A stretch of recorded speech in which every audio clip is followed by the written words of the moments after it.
Thanks to everyone who have subscribed. If you have not, please do. And thanks for coming out here. I really appreciate you.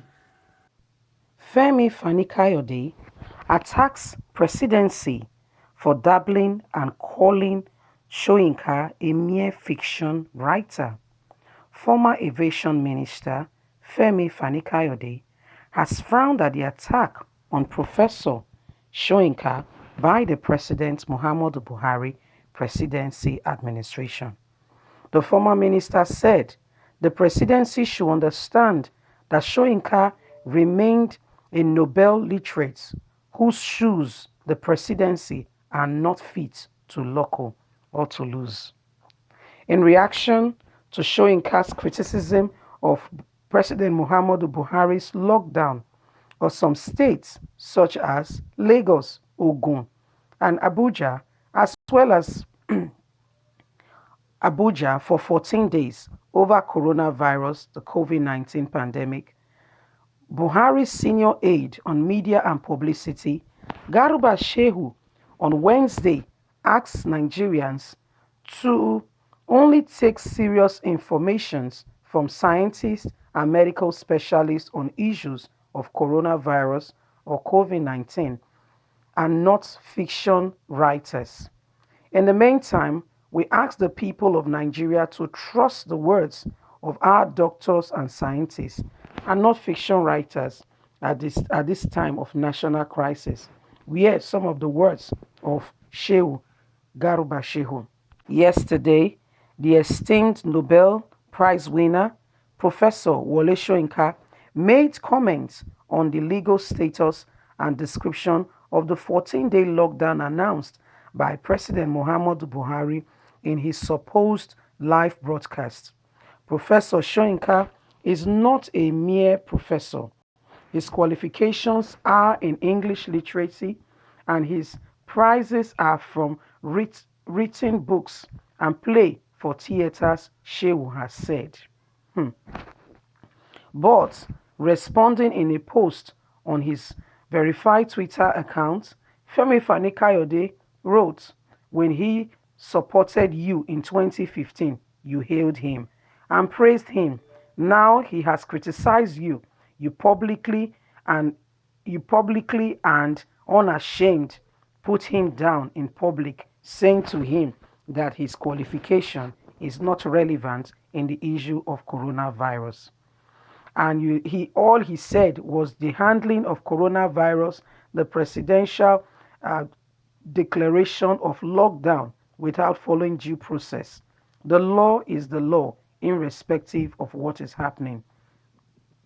You call him a mere fiction writer, that no one should listen to him, that he's a Nobel literate, a man whose shoes you are not worthy to lose or to knuckle. Be very careful. Be very careful. When he supported you and he brought you to the West to support your campaign, you were there hailing him. Now you all are there to condemn what he has said. He only made a statement criticizing what the president has done, that due process should have been followed and looked into. And this is a case where the president should look at himself and be sure not to make such mistake in other matters. But yet, Garuba Shehu has gone online to say that he's a mere mobile playwright and not to be listened to. Well, war of words have started as the Garuba Shehu has replied. The president has replied in Soyinka saying what he said. Nigerians should not listen to him. Remember yesterday, Apple Media made a post about Garuba Shehu, about the presidency with regards to leaders from the West, such as Chief Olusegun Obasanjo, the person of Soyinka, and others who brought Buhari to us and painted him great and good and encouraged the West to support him, talking about the South, South, and the Southeast. They made the people so confident in them.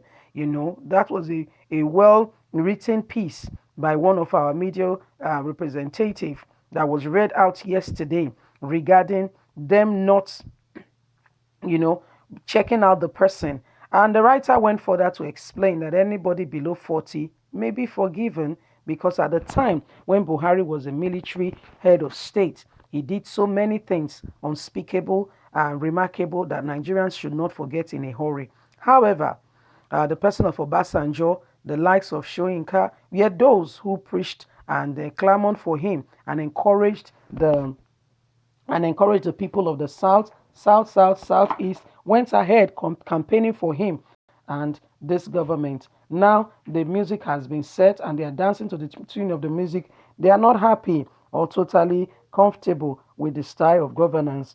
Well, the writer went ahead to explain that you brought them to us. You gave us the confidence in them. You told us that they are the man of the people, that they are the change Nigeria needed. How come these same people are not the very people you want anymore? Well, these are some of the questions that were thrown to them and being asked to say, you brought them to us. Now they are facing the presidency and asking the presidency, I thought you brought them to us. I thought you told us that they were the relief. Today, the presidency, but not Buhari, we will not hear from it's the people we are hearing from that keep telling us about Buhari, and yet they are doing nothing about it. We can't see Buhari. We don't know exactly where he is. The supposed live broadcast that was broadcast to Nigerians and being told that the president is working and some states should be locked down, which brought about this whole war of words was even proven to be what a pre-recorded message, not an authentic one, not a one that the government has done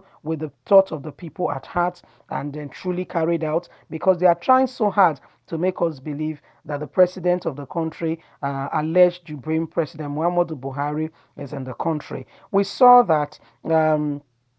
Basically, really and truly, we heard of a report saying that they've escaped, that they've left the country in a hurry by night. Himself and his chief of staff, the person of Abba Karim, that they left the country in a hurry at night. They called on one of the Air Force pilots to come take them out of the country. Apparently, he was in a lockdown because he just came back from Dubai.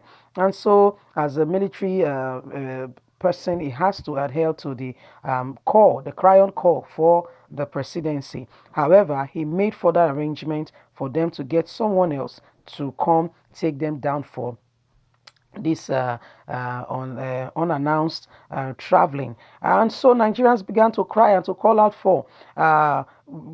out for, where is the president? Why is he not talking to us? Why is he not saying anything? We keep hearing Garuba Shehu. We keep hearing Femi Adeshina. We keep hearing Louis Mohammed. We keep seeing Yemi Osibanjo. But we don't see the president. Is anything the matter? Is there something fishing? Is there something we should know as Nigerians? Should we be worried? And then they've made a very not well arranged, pre-recorded recording saying the president wanted to address Nigerians. They announced it right from the morning, only to get to the time of the supposed presidential statement, release of statement, which should be done every day without the Senate or anybody coming to say, do this or do that. Guess what? A pre recorded message. And there were not even media houses to report and to ask questions and to verify some of the things that were being said. So these are some of the matters and some of the things we are facing in Nigeria, where the government is seriously oppressing her people. And then these are the basic things that it should be normal for a democratic government and should not be an issue or a matter. But anyhow, Femi Fani Kayode has stood up has risen up to the occasion and has replied Garuba Shehu, saying when he supported you in 2015, told Nigerians that you guys were the savior and the redeemer of Nigeria with regards to governance. You people did not say then that he was just a Nobel Prize winner and just a professor. But today, you all stand and you accuse him. Again, my words are, before you guys go about supporting anybody and bringing them to the South, making them feel confident in them, check and be very sure of your facts. Don't go about making the people feel that this was the savior. They come and it's a total disgrace and it's the same thing and the people has not changed. It's the same governance, it's the same people. Anyway, Nigerians, these are the issues we are reporting live now and to keep you informed of all that is going on in Nigeria and around the world. The the actions taken by the president is still in question, and the debate goes on and on. So I would like to hear your take on the matter. Please leave me a note, and don't forget to like and share, and then please keep safe in this time. God bless you. Have a good day.